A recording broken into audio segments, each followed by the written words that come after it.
गुरुदेव जय गुरुदेव जय गुरुदेव जय गुरुदेव जय गुरुदेव। जय गुरुदेव नाम किसका?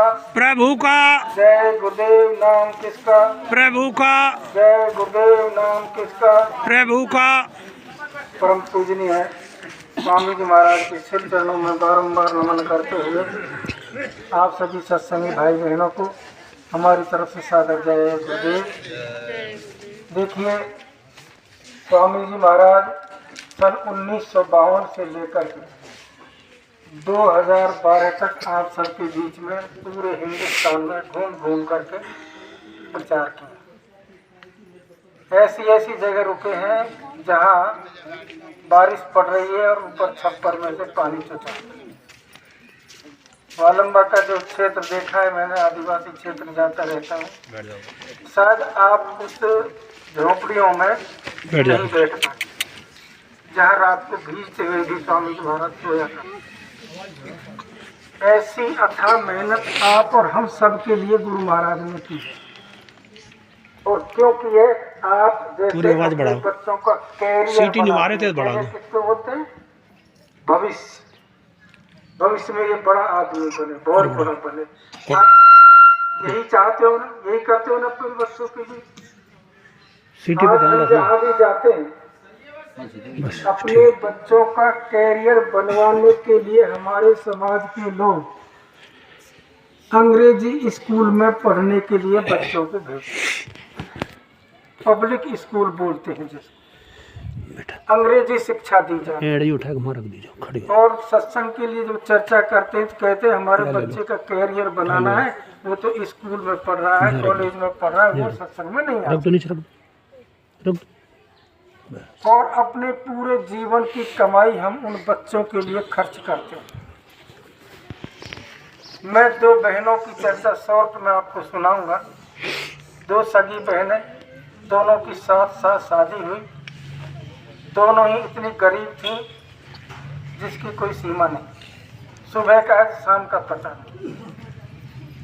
शादी हुई, दोनों के बच्चे हुए, एक एक लड़के।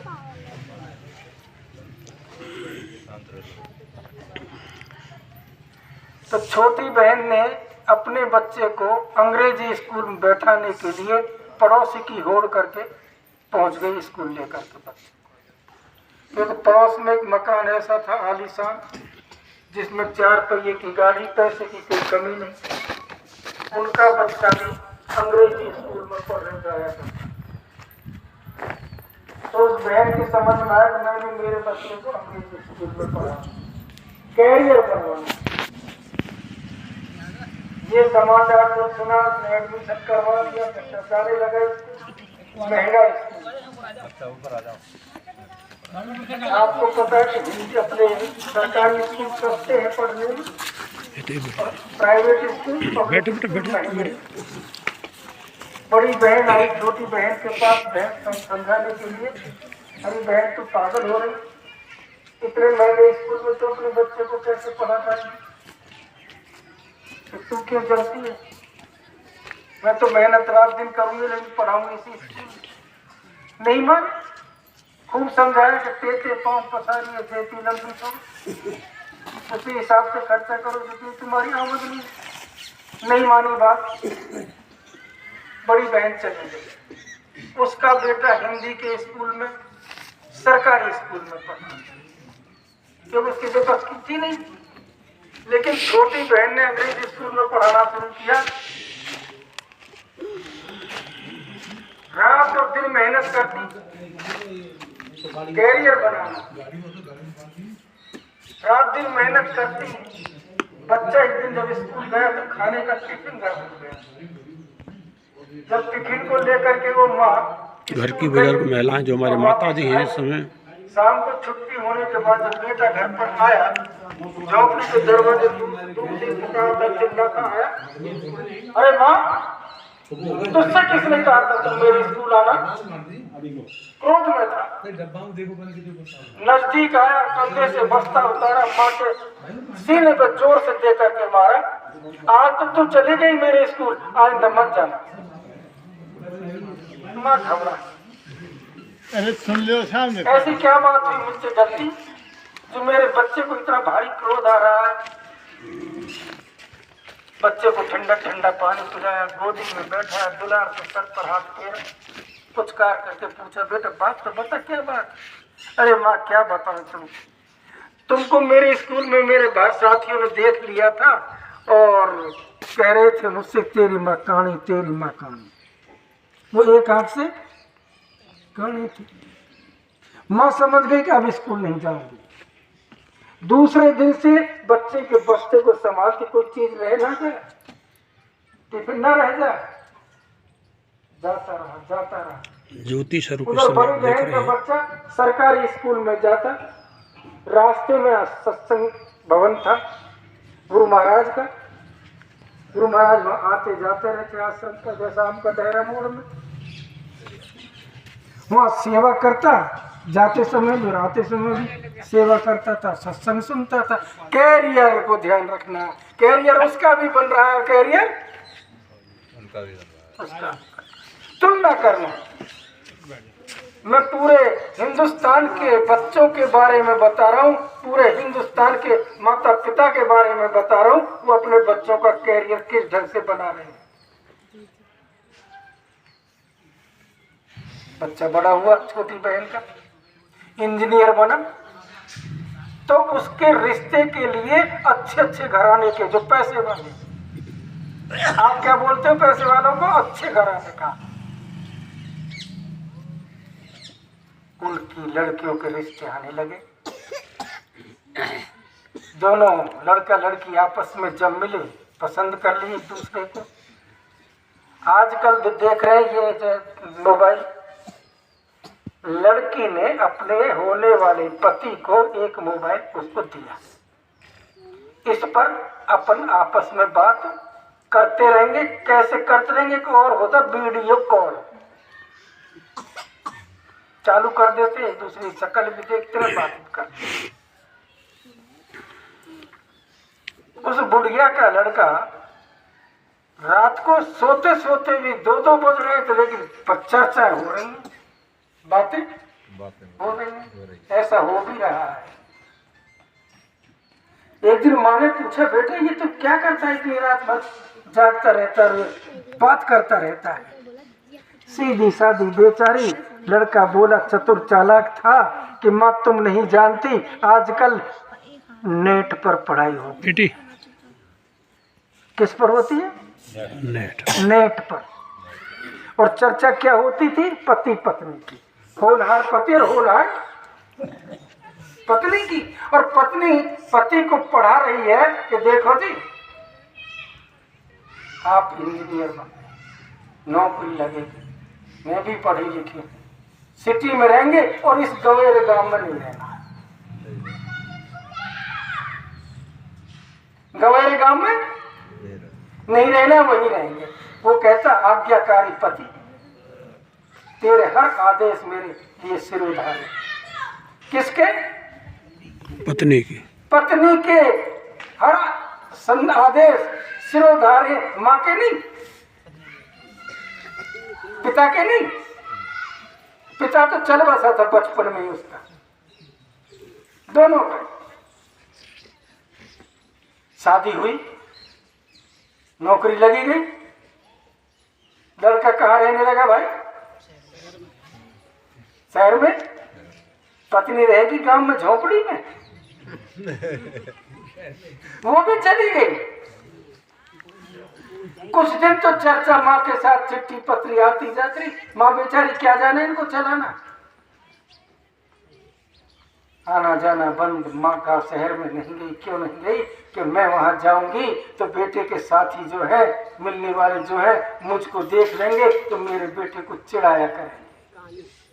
वो वही की वही रही, मेहनत जीवन भर करती रही, जीवन भर मेहनत की, अपना गुजारा करती रही, लेकिन बेटे और बहू ने उसकी संभाल। अच्छा कैरियर बनाया था ना अंग्रेजी स्कूल पढ़ा करके। आखिर में एक दिन वो चल बसी। गांव के लोगों ने देखा, संभाला, लड़के के पास समाचार भेजा, रे नालायक उसको लायक कहोगे आप, नालायक कहोगे? हाथ ऊंचा करके बोल जा रहा। नालायक। जोर से बोलिए अपने मुंह से। क्या कहोगे उसको? नालायक।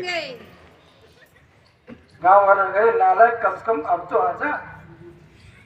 आया, झोपड़ी के सामने दरवाजे के पास छोटा सा चौक था, उसमें लाश पड़ी हुई थी, चादर से ढकी हुई। लड़के ने जब चादर उठाई तो एक हाथ में पेन था माके में और दूसरे में कागज था। गांव के लोगों ने कहा, नाला इसको पढ़ करके तो सुना, अंतिम समय में कुछ कहना चाहती थी बेचारी तुझसे। लड़के ने कागज पढ़ा तो उसमें लिखा था कि बेटा जब तू छोटा था गलियारे में खेल रहा था, दौड़ रहा था, दौड़ते दौड़ते तुझको ठोकर लगी और तू ऊंधे मुंह गिरा। जब गिरा था तो तेरे मुंह के नीचे बबूल की झाड़ी थी और उसके कांटे तेरी आंख में, और जो जब जोर से चिल्लाया था तेरी आवाज सुन करके मैं दौड़ी दौड़ी आई और तुझको उठाया तो कांटा निकला, तेरी आंखों से खून निकल रहा था। भरी ठीक दोपहरी, जून का महीना, नंगे पैर तुझे उठा करके सीने से लगा करके भागी भागी नंदवाई गई हॉस्पिटल में ले करके मैं तुझको। रोती जा रही हूँ, मेरे लाडले बेटे की आंख निकल गई थी, आंख चली गई।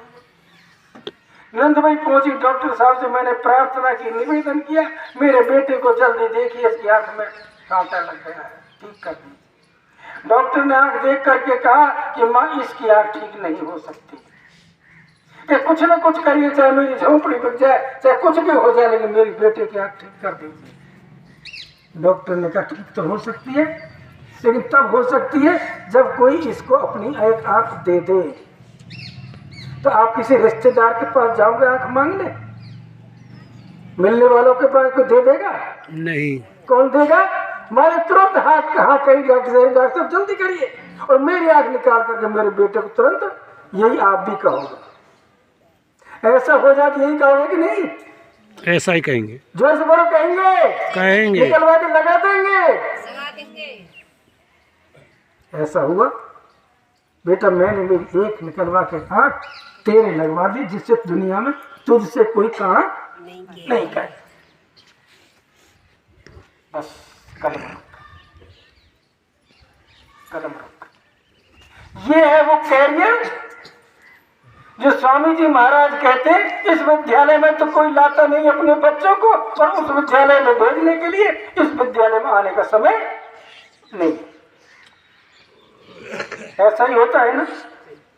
उधर छोटी बड़ी बहन का लड़का जो हिंदी के स्कूल में, सरकारी स्कूल में पढ़ने जाता था और बीच में आश्रम पर भी जाता था, वो देखा करता था कि मेरी माँ फटे चिथड़ों में रहती है, हम गरीबी में हैं।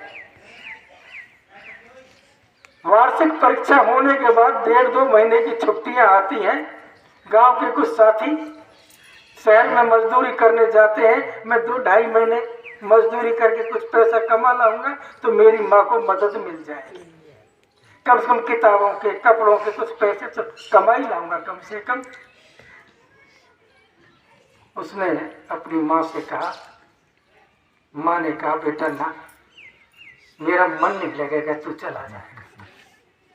मैं कैसे रंगीला रहे तुझको मेरे सीने से दूर रख करके, मेरा समय कैसे व्यतीत होगा? ये 2.5 महीने तो मुझे 250 वर्ष के बराबर बन जाएंगे।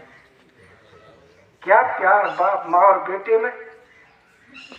बेटा भी आंखों से आंसू निकलने लगे, माँ मजबूरी है, आपको मेहनत करनी पड़ती है, मैं कुछ कमाना। जिद कर ली। माँ बोली ठीक है बेटा, नहीं मानता चला जा। कुछ पैसे जोड़ रखे थे, मटकी में रख रखे थे, 400 रुपये निकाले और बेटे को दिए। बेटा जाते जाते तू रहा है, पता नहीं जल्दी काम मिले ना मिले, 2-3 दिन लग जाए, तो एक खर्चे के लिए तू रख ले। दे दिए, बेटी ने जेब में रख लिए और जब चलने लगा तो माँ बोली पहले आश्रम जरूर जाना, वहाँ गुरु जी आए हुए हैं, उनका आशीर्वाद और ले लेना, तब जाना। गया आश्रम, स्वामी जी महाराज मिले, पूरी कहानी बेटे ने गुरु महाराज को सुनाई। गुरु महाराज ने आशीर्वाद दिया, बड़ी खुशी की बात है बेटा चला है, माँ की मदद। माँ शब्द को जोर से बोलो, माँ ही बछड़ा बोलता है। जैसे गाय ब्याती है बच्चा देती है, क्या बोलता है वो? वही बोलता है। भैंस का तो नहीं बोलता, बकरी का तो नहीं बोलता, चिड़िया का तो नहीं बोलता, किसका बोलता है? ये माँ। माँ कौन है? ये वो माँ है जो कृष्ण भगवान की गौ माता, और श्री वो प्रभु परमपिता परमात्मा खुदा कहो गौड़ कहो कुछ भी कहो, वो गुरु महाराज आपको सबको गर्भ में दर्शन दिया। जब आप पुकारे थे दीन दयाल निरद संभारी रघुनाथ मम, जब इतने पुकार सुन करके दौड़े दौड़े आए अपने सतलोक से, आपको अंदर माँ आत्मा थी तुम्हारी माँ के गर्भ में थे, दर्शन दिए। जैसे दर्शन दिए उन्होंने आवाज सुनाई, आप बड़े मस्त हो गए थे, सब तुम भूल गए थे। तो आपने उनसे वादा किया था अब कृपा करो भांति सब तज भजन करो। मैं संसार के सब कामों को छोड़ करके रात और दिन, हे प्रभु, हे मेरे मालिक, हे मेरे गुरु महाराज, रात दिन मैं तुम्हारा ही भजन करूंगा। अब हाथ ऊंचा करके आप बताइए, आप ईमानदारी के साथ रात और दिन तो छोड़िए, एक आध 2 घंटे करते हो कि नहीं करते हो भाई? हम तो करते हैं स्वामी जी, दोनों टाइम। बोलो जय गुरुदेव। जय गुरुदेव। इतना बड़ा तुमने वादा किया तो स्वामी जी महाराज ने कहा, अरे इतना बड़ा तुमने वादा किया, रात और दिन तू मेरा ही भजन करेगा तो मेरी भी बात सुन ले, तू मुझको पहचान लेना। जैसे तू माँ के गर्भ से बाहर आएगा तू मुझे पहचान लेना, तेरी माँ के रूप में मैं ही होऊंगा, तेरी माँ के रूप में मैं खुद होऊंगा। वो कोई परमात्मा नहीं, परमात्मा के रूप जो है तेरी माँ के रूप में मुझे पहचान लेना। तो पहली का माँ कौन है? आत्मा। आत्मा जन्म देने वाली माँ, 2 माँ परमात्मा के रूप में ही आए, माँ के रूप में स्वयं। तो जिसने माँ की कदर नहीं की तो परमात्मा की कदर भी नहीं कर सकता। गुरु महाराज कहते हैं जिसने माँ और पिता की कदर नहीं की, सम्मान नहीं किया, पूजा नहीं की, तो वो मेरी भी पूजा नहीं कर सकता, आपका भजन बन ही नहीं सकता। ऐसी माँ। स्वामी जी महाराज बोले, बेटा जा, बड़ी अच्छी बात लगी तेरी मुझको, माँ की तकलीफ को देख करके तेरी आंखों में पानी आ गया, आंसू आ गए, निर्मल तेरा हृदय है, तू जा कमाने के लिए चला जा, लेकिन मेरी 4 बात याद रखना। और मेरी 4 बात तुझको बताऊंगा, मेरी हर बात की कीमत 100 रुपया है। कितनी? 100 रुपये। जेब में पैसे तो थे, तुरंत हाँ कर ली।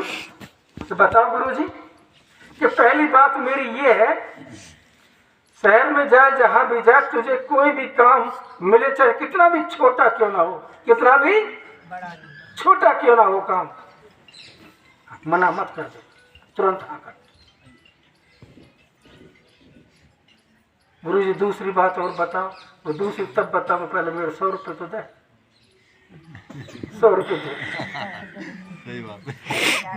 दूसरी भी बताओ, लालसा थी, जिज्ञासा थी, तड़प थी, बेचैनी थी। दूसरी बात भी बताओ स्वामी जी कि दूसरी बात यह बेटा, जिस काम को तू करे लगन के साथ, ईमानदारी के साथ करना, धोखाधड़ी और बेईमानी 2 बात। तो स्वामी जी तीसरी ना, तीसरी तब बताओ, भला मेरे 100 रुपये तो दे दिए।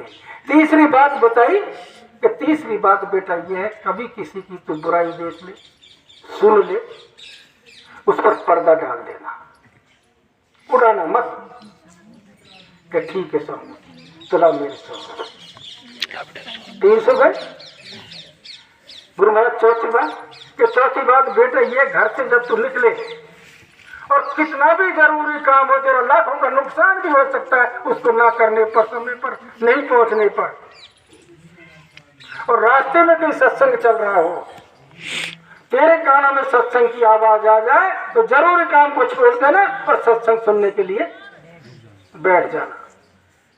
चाहे कितना भी लंबा सत्संग चले, पूरा सत्संग सुनना, प्रसादी बटे, आरती हो, भंडारा हो, सब प्रसादी को तसल्ली के साथ लेकर के तब मस्ती में उस काम को करने के लिए चलना। ठीक है स्वामी, ठीक चला मेरे साथ, बैलेंस खत्म, 400 रुपये गए। लड़का चल देता है, एक राजमहल को देखा, वो नौकरी मिली घोड़ों की लीद साफ करने की, तुरंत हाँ कर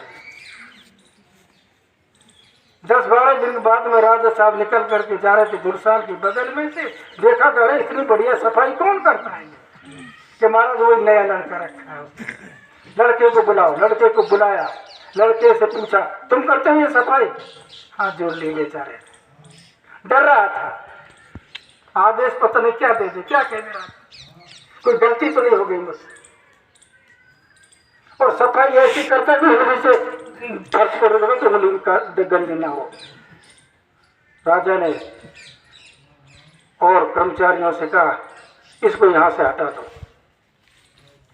इसको यहां से हटा दो। शब्द सुनते ही माँ की शक्ल सामने आ गई, मेरी माँ कितनी मेहनत कर रही है, बड़ी मुश्किल से तो काम मुझको मिला था और ये मुझको यहाँ से हटा रहे, तो बताइए वो चेहरा हंसेगा या रोएगा? रोएगा। लड़का रोने लग गया, आंखों से आंसू निकलने लग गए। राजा ने अपना रुमाल निकाल करके बेटे के आंसू पोंछे कि बेटा रोता क्यों? महाराज मुझसे ऐसी कौन सी गलती हो गई जो आप मुझको यहाँ से हटा रहे? रोता रोता बोला नहीं बेटा मैंने हटाया नहीं नौकरी से, तेरा प्रमोशन कर रहा, अब तू यहाँ का इंचार्ज है, इन घोड़ों का राशन पानी तू ही खिलवाया करेगा अपने नौकरों से। प्रमोशन हो गया। पहले बार जो इंचार्ज था वो उसके पास आया कि देख इन घोड़ों को रोजाना 10 किलो दाल खिलाई जाती है, तू 10 मत खिलाना, जैसे मैं कहूँ वो करना। तो क्या करते थे आप? मैं इन घोड़ों को 3 किलो खिलवाता था और 2 किलो इन खिलाने वाले जो सेवादार हैं इनको देता था और 5 किलो तो खुद रखता था। तू भी तो गरीब है ना, तो अमीर हो जाएगा, पैसे वाला बन जाएगा। जितने दिन नौकरी ढंग से करना, जैसे मैं करता था वैसे तू करना। आप भी तो यही करते हैं, मेरा बेटा पटवारी बन जाए और तू नाप तोल में जाए तो पहले जो खर्च कर रहे हैं ना घूस के वो कमा करके लाना, ये कह दिया। लड़के ने सुन तो लिया, लेकिन गुरुजी की बात उसको याद थी, दूसरे की ईमानदारी से काम करना है, तो रोजाना 10 किलो दाल घोड़ों को खिलवाने लगा। तो घोड़े मोटे होंगे या पतले? 15-20 दिन में, महीनों में तो घोड़े तो मोटे मोटे हो गए, तंदुरुस्त हो गए। राजा ने घोड़ों को देखा, अरे ये इतने तंदुरुस्त कैसे, इनका राशन बढ़ा दिया है क्या? कि नहीं महाराज जो पहले था वही है, लेकिन पिछले इंचार्ज की उसने बुराई नहीं की, उसकी पोल नहीं खोली कि मालिक जैसा राशन पहले आ रहा था वैसे अब आ रहा है, वैसे मैं तो खिला देता हूँ। राजा बुद्धिमान तो था ही, समझ गया क्या इसको यहाँ बेटा अब तुझको यहाँ से हटाते हैं, पूरे राज्य की निगरानी करेगा, कहीं भी कोई गलत काम होता हो उन नौकरों को तू हटा भी सकता है और नए तू नौकर रख भी सकता है। पूरे राज्य की लड़का निगरानी करने लगा, करते करते राजमहल में एक दिन पहुंच गया। एक झरोखे में से देखा पलंग के ऊपर राजा के शयन कक्ष में सेनापति और रानी अश्लील अवस्था में देखे। अश्लील अवस्था समझ गए? देखा, देखते अपना रुमाल लिया, उस जोड़े के ऊपर डाल दिया और चला गया। लेकिन जिस समय वो देख रहा था उस समय सेनापति ने लड़के को देख लिया, इसने हमको देख लिया। वो घबरा गया, रानी से बोला रानी साहब अब मेरी मौत आ गई, ये वफादार लड़का है राजा साहब का, और वो जाकर के राजा साहब से कहेगा और मुझको सूली पर चढ़ा दिया। कि कहाँ से देखा? झरोखे से। तो झरोखे में तो कुछ लगा हुआ है, तो वही लगा कर गया कपड़े बना। वो लड़के का ये रुमाल था, रानी ने वो मंगा लिया, अपने कब्जे में रख लिया अपने पास। सेनापति से कहा तुम जाओ, निर्भय करके जाओ, तुम्हारा कोई बाल बाका नहीं कर सकता। सेनापति चला गया और उसने अपनी चूड़ियां फोड़ ली, बाल नोच लिए, कपड़े फाड़ लिए, पूरा ड्रामा रच दिया। राजा साहब के पास समाचार पहुंचा। राजा साहब दौड़े दौड़े आए, पूछा रानी से क्या बात हुई। अरे बात क्या हो गई, तुम कैसा राज्य चलाते हो, नए नए लड़कों को नौकरी पर रख लेते हो, उनको परखा नहीं, कुछ देना नहीं, कुछ देना नहीं। वो तो इतना गंदा है, मेरी आबरू उतारने के लिए मेरे सैन कक्ष मांगे। बड़ी मुश्किल से मैंने मेरी इज्जत बचाई है और भाग गया कि मैं नहीं मानता। क्यों, वो ज्यादा विश्वास पात्र है, मैं तुम्हारी विश्वास पात्र नहीं, मैं झूठी हूँ। तो सबूत है तुम्हारे पास, सबूत रहेगा तो तुम मुझसे तब मेरी बात को विश्वास करोगे। रानी ने रुमाल निकाल के दिया, ये रहा सबूत। भागते समय उसका मैं चपटा दे करके रुमाल खींच दिया। हो गए ना तब कैसे वो राजा का दिमाग खराब हो गया। ये कैसे लड़का, इसको तो फांसी तो लगेगी ही लगेगी। रात भर सोचता रहा, सुबह जल्लाद बुला लिए, लड़के को बुलाया, जल्लादों से कहा पहले कि तुम ये चले जाओ नहर के किनारे, कोई बड़ का पेड़ है, पहला आदमी तुम्हारे पास भेजूं, ये थैला हाथ में ले लीजिए, उसकी गर्दन काट करके थैले में रख देना। जल्लाद चले गए, लड़का आया, लड़के से कहा जा, ये बहुत जरूरी काम है। बड़ के किनारे, बड़ के नदी के किनारे, बड़ के पेड़ के नीचे 4 आदमी मिलेंगे, वो तुझको जो सामान दे उसको तू ले आना। उसको क्या पता था तेरे साथ क्या होने जा रहा है। लड़का वहां से चल दिया, जरूरी काम था ना, राजा का आदेश। लड़का वहां से चल दिया, ये माइक की आवाज आ रही, सत्संग हो रहा था गाँव में। चौथी बात लड़के को याद आ गई कि जहाँ सत्संग हो रहा हो जरूरी काम को छोड़ देना और सत्संग सुनने के लिए बैठ जाना। सब काम छोड़ा, लड़का बैठ गया सत्संग सुन। सत्संग चला लंबा, काफी समय बीता। राजा ने सोचा कि उसकी गर्दन कट गई होगी और थैले में रख दी गई होगी। सेनापति को बुलाया, तुम जाओ नदी के किनारे, 4 आदमी मिलेंगे, कुछ सामान देंगे, वो ले आओ। सेनापति उधर से चल देता है जल्लादों के पास। तो कौन सा व्यक्ति हुआ जल्लादों के लिए, पहला गर्दन कट गई, थैले में रख दी। उधर सत्संग समापन हुआ, आरती हुई, प्रसादी बटी, भंडारा हुआ, सब लिया और तसल्ली के साथ अब लड़का जाता है। कौन सा हुआ, दूसरा। लड़के को थैला दिया, लड़का थैला लेकर के राजा साहब के पास आया। राजा ने देखा लड़का तो जिंदा है, ये सत्य है। जाको राखे साइया, मार सके ना कोई और बाद में बाको कर सके जो जगमेरी। लड़का जिंदा है। लड़के को बुलाया अलग, राजा ने कमरे में गया, लड़के से पूरी कहानी सुनी। बेटा तेरी पूरी कहानी सुना, क्या बात हुई? पूरी उसने गरीबी की बात बताई, गुरु महाराज की बात बताई, 4 बातों भी बताई। महाराज ये बात, अच्छा। राजा की एक इकलौती लड़की राजकुमारी, उसने दिमाग लगा लिया, रानी तो खत्म कर मरवा दी थी उसने, और सेनापति खत्म हो ही गए। इकलौती लड़की, चल मैं तेरी माँ के पास चलना चाहता हूँ, तेरी माँ के पास मुझको ले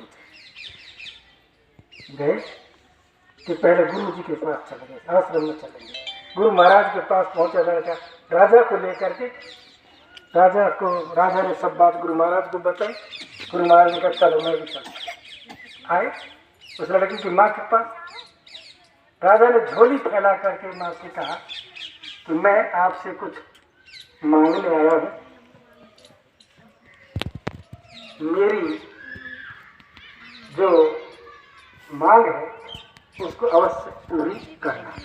ये सब बात पहले गुरु महाराज को बता दी। उनका आशीर्वाद ही देना था, मुझे तुम्हारा बेटा चाहिए, मेरी इकलौती राजकुमारी। दोनों की शादी हुई। जब दोनों की शादी हुई तो राज किसका हुआ भाई,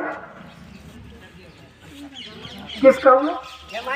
जमाई का। और ये झूठी कहानी नहीं है, ये झूठी कहानी। अब मुझको बताइए, जब जमाई का वो राज हो ही गया, राजकुमारी मिल ही गई, तो कैरियर ज्यादा किसका बना? गुरु महाराज के पास जाने वाले का, सत्संग सुनने वाले का, उनके आदेशों को मानने वाले का कैरियर बना। और वो ये बना कि ये मन जो बेटा है, मन बेटा तभी संस्कारित होता है जब संतों के सानिध्य में, उनके स्कूल में, विद्यालय में पढ़ता है। जय गुरुदेव। और ये आद्या माँ शक्ति वो माँ है जो अपने बच्चों, ये तुम माँ हो जो अपने बच्चों को गुरु महाराज के इस स्कूल में ला करके बैठा। और राजा वो निरंजन है जिसके पास में परमात्मा की लड़की आत्मा है। जब आत्मा की और मन की शादी हो जाती है, मिलन हो जाता है, तो बताइए त्रिलोकी का राजा कौन बन जाएगा फिर? जब निरंजन तक के तुमको राज मिल गए तो आप 10वें दरवाजे से पार जा सकते हो कि नहीं जा सकते? जा सकते हैं। तो तुम सतलोक में सतलोक पुरुष आपको लेने आए, जो सत्संग बार बार सुनाते हैं, वो अपने सतलोक में ले जाएंगे कि नहीं ले जाएंगे? अब बताइए, तुम आत्मा का ये कैरियर, भविष्य इन सत्संगों में आने से बना या अंग्रेजी स्कूल में पढ़ करके जो उस माँ को भूल गए उनका बना? सत्संग में आने से। तो आप लोगों को माँ बाप को भूल करके रहोगे तो उनका कैरियर मिट्टी में, और तुमने पूरे जीवन अपनी कमाई उनको इस कैरियर को बनाने में लगाई जो तुम्हारा मौत का कारण बन गया। तुम्हारा भी कुछ नहीं मिला। और उस लड़के को जो बड़ी बहन ने पढ़ाया, गुरु महाराज के सानिध्य में रख करके उस सत्संग रूपी बेटा थोड़ी देर विद्यालय में, आश्रम में, यहाँ का भी मिला। और अब निर्णय आपके हाथ में, जहाँ का भी बनाना है कर लीजिए। ये जीवन की डायरी है, इसमें 3 पन्ने हैं, 2 पन्ने प्रभु के हाथ में, बीच का पन्ना तुम्हारे हाथ में। पहला पन्ना डायरी का बचपन, जन्म, कहाँ होगा, कैसे होगा, कैसे ना रहोगे, ये उनके हाथ। कब इस संसार से छोड़कर कहाँ जाओगे, कब जाओगे, ये भी। लेकिन बीच का जीवन का जो पन्ना है वो तुम्हारे हाथ में है। मेरे भाइयों, तुमको भगवान बनना है या पशु बनना है, ये तुम जानो। आपने देखा है गॉड किसको कहते हैं? गॉड, अंग्रेजी में गॉड, GOD क्या हो जाता है जी? अब गॉड का उल्टा बोलो, डॉग, GOD, गॉड। अब इनमें से आपको कौन सा कैरियर बनाना है वो आपके हाथ में। प्रेम से बोलो जय गुरुदेव। रामदेव साहब। ठीक है साहब, रामदेव। ठीक है, धन्यवाद। नहीं, हमें आगे जाना है सर, काफी है। जय गुरुदेव। तो नहीं चलेगा साहब, आगे बढ़ना है, बहुत आगे। जय गुरुदेव। दोबारा कभी बुला लेना, आप अपनी व्यवस्था करो खड़े होके। हाँ जी, जब तक एक प्रार्थना है गुरु महाराज की इसी सत्संग से संबंधित, वो आप सुनते जाना कि हमारे गुरु महाराज ने 10 जुलाई 2052 से कहाँ घूमे, किस किस को भेजा आपको लेने के लिए, और आप क्यों नहीं पहुँच पाए, ये आप प्रार्थना सुने। घर घर टेर लगाई, धामो चलो भाई, हम आए तुम्हें लेने को। घर घर टेर लगाई, धाम चलो भाई, हम आए तुम्हें लेने को। गुरु महाराज कह रहे इस प्रार्थना के माध्यम से कि अरे मेरे हंस रूप आत्माओं, मैं आपको लेने के लिए समय समय पे आया। अब मैंने किस किस को आपको लेने के लिए भेजा, लेकिन आप नहीं चल पाए। तो पुनः कहते हो, राम कृष्ण संदेश जो भेजा, राम कृष्ण संदेश, राम कृष्ण संदेश जो भेजा,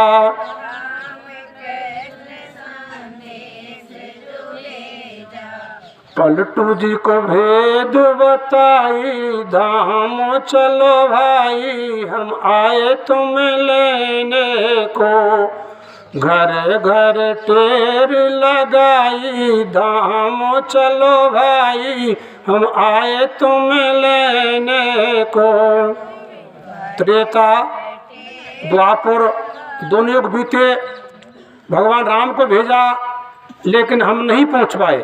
अगर हम पहुंच जाते तो शायद आज हम इस जगह पर नहीं मिलते। मीराबाई पहुंच गई, चरणदास पहुंच गए, गोस्वामी जी पहुंच गए, अनेकों संत पहुंच गए, उनकी जीव आंखों को हम यहाँ नहीं देख पाते हैं।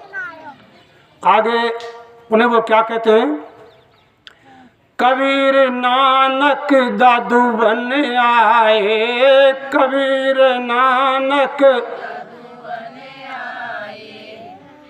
कबीर नानक दादू बन आए, कबीर नानक चरण दास रविदास कहाए, चरण दास रवि राधा स्वामी बन जीव जगाई, धाम चलो भाई हम आए लेने को। घर घर टेर धाम चलो भाई हम आए तुम्हें लेने को। भगवान राम को भेजा, कृष्ण को भेजा, उसके बाद में जब नहीं पहुंच पाए तो अनेकों संतों के नाम आपको सामने आ रहे हैं, उनको भेजा। जब भी आप नहीं पहुंच पाए तो आगे कड़ी में वो क्या कहते हैं कि दशा देख हम रोको नहीं पाए, दशा देख हम अब की बार हम खुद चले आए, अब की बार जय गुरुदेव नाम कहाई, धाम चलो भाई हम आए तुम्हें लेने को। सतगुरु टेर लगाई, धाम चलो भाई हम आए तुम्हें लेने को। दुखी मन से हमारे गुरु महाराज 60 वर्षों तक सत्संग देते रहे और ऐसे स्थानों पर गए जहाँ जाने के लिए कोई रास्ता नहीं था। बालम्बा एक जगह है, वहाँ करीबन 3 किलोमीटर पहाड़ काट के एक बस्ती वालों ने रास्ता बनाया स्वामी जी जाने के लिए। ये रश्मि वहाँ एक बार पहुँच चुका है। तो अब आप सोचिए गुरु महाराज वहाँ क्यों पहुँच पा रहे, वहाँ भी उनके जीव थे, उनको जगाने के लिए वो पहुँचे। और आज आपके गांव पथरोड़ा में भी ये रथ आया हुआ है जीवों को जगाने के लिए। ये प्रेरणा गुरु महाराज की है। तो वो कह रहे हैं जब आप नहीं पहुंच पाए, आपकी जीवात्मा दुखी रही, संसार सागर में भटकते रहे, तड़पते रहे, बार बार 84 में जन्म लेते रहे, तो मुझे स्वयं यहाँ आना पड़ा। और किस रूप में आना पड़ा, जय गुरुदेव के नाम से वो विख्यात हैं। जबकि वो स्वयं कहते हैं कि मेरा नाम जय गुरुदेव नहीं है, मेरा नाम वो है जो हमारे घरों में माता मैंने पूजन करती है, एक पेड़ लगाती हैं, या हमारे गोस्वामी जी ने जो रामायण जो लिखी है रामचरितमानस, उसके जो रचयिता हैं वो नाम उनका है। वो तो केवल एक प्रचारी हैं। जैसे आप हमसे कहते हैं जय गुरुदेव वाले हैं, तो हम जय गुरुदेव थोड़े, लेकिन क्योंकि हम प्रचार कर रहे हैं गुरु महाराज का, तो आपने हमको भी कह दिया जय गुरुदेव वाले। इसी तरह से वे जय गुरुदेव का प्रचार करते हैं। और उन्होंने ये कहा जब भी आप पर संकट पड़े, विपत्ति आए, इस नाम को पहले आप अपना लेना, पहले इसकी आप परीक्षा लेना। जब कहीं भयंकर संकट तुम पे आ जाए, पानी में डूब रहे हो, कोई आपको घेर ले, कैसी विपत्ति आए, तो आप अपने तमाम देवी देवताओं का स्मरण कर लेना। राम कृष्ण ईसा मीसा मसू जो भी हैं, छोकरा वारो, गेंद वारो, खेत वारो, खिलान वारो, जितने भी आप सबको समझ लेना। यदि वो आपकी सहायता करने आ जाएं तो आप मुझे भले मत समझना। यदि वो सहायता करने नहीं आए तो अंतर आत्मा से आप 10 बार कह देना, ए गुरुदेव महाराज, जय गुरुदेव जी, आप मेरी सहायता करें जय गुरुदेव नाम बोल के। वो कहते हैं अगर जय गुरुदेव बोलेंगे तो ही मिलूंगा मैं। यदि आपने जय गुरुदेव नहीं बोला तो मैं आपको नहीं मिलूंगा। तो वो लास्ट में क्या कहते हैं, आपके रामायण में आया है, शायद मैंने पढ़ा है कि कलयुग में भी जैसा युग आने वाला नहीं है, कलयुग युग सम आना नहीं, जो नर करे विश्वास। आप विश्वास करेंगे तो कलयुग जैसा युग आपको आने वाला नहीं है। वही अंतिम कड़ी में मैं बोल रहा हूँ गुरु महाराज की दया से। अब की बार मत चूको प्यारे, अब की बार मत चले चलो तुम संग हमारे, चले चलो तुम दे सत्य लोक पहुँचाई धाम, चलो भाई हम आए तुम्हें लेने को, सतगुरु टेर लगाई धाम, चलो भाई हम आए तुम्हें लेने को। इस प्रार्थना के माध्यम से ये अंतिम कड़ी कह रही है कि आप यहाँ के निवासी नहीं हैं। जिस हम मृत्युलोक में हैं इस समय मौजूद, हम यहाँ के निवासी नहीं हैं। कहाँ के हैं? सत्यलोक के, जो संतों द्वारा बताया जाता है। संत ये रास्ता बताते हैं और केवल एक यही मानव तन ऐसा है जिसके माध्यम से हम उस परमात्मा को प्राप्त कर सकते हैं, और किसी भी जीव जंतु में वो रास्ता नहीं है। संतों का ये निर्देश आदेश यदि आप मानेंगे तो निश्चय ही आपके जो घर गृहस्थी के कष्ट हैं वो तो मिटेंगे ही, लेकिन जो आध्यात्मिक कष्ट आपके ऊपर पड़े हुए हैं वो भी मिट जाते हैं। तो मैं निवेदन करूं, आप यदि विश्वास करें तो गुरु महाराज का आप नाम लेकर के जय गुरुदेव कह करके भी आप भव सागर से पार हो जाएंगे। और यदि नहीं भी हो पाते हैं तो संतों का एक नियम है, वो 4 जन्मों तक उस जीव को कभी भी ले सकते हैं, उसके बाद आपका जन्म मरण नहीं होगा। तो लास्ट में मैं एक छोटी सी मुझे याद आ गई है। लख 84 खत्म हुई ना, लख 84 खत्म हुई ना, कोट कलप युगो 4 गए, नाक में दम आ गया है तो मरते मरते हार गए, मरते मरते हार गए। तो बार बार हमें 84 में नहीं जाना पड़े, इसलिए आपको जय गुरुदेव जय गुरुदेव जय गुरुदेव नाम का सुमरन करना है, ध्यान गुरु महाराज की तस्वीर पर लगाना है। बस यही मंत्र जीवों के लिए इस कलयुग में बता गया है, और इससे बड़ा कोई मंत्र नहीं है। जय गुरुदेव। आप सभी बैठे बैठे गुरु महाराज को प्रणाम कर लें, आंख बंद करके गुरु महाराज की तस्वीर देखें और उनको अंतर्मन से प्रणाम करें। जो भी आप पे कोई गलती सलती हुई हो उन सबको गुरु महाराज के सामने अर्पण कर दें, और आप अपनी मनवांछित एक इच्छा गुरु से प्राप्त कर सकते हैं, जिससे अपना आध्यात्मिक शक्ति बढ़े। जय गुरुदेव। प्रसाद नहीं मिले तो प्रसाद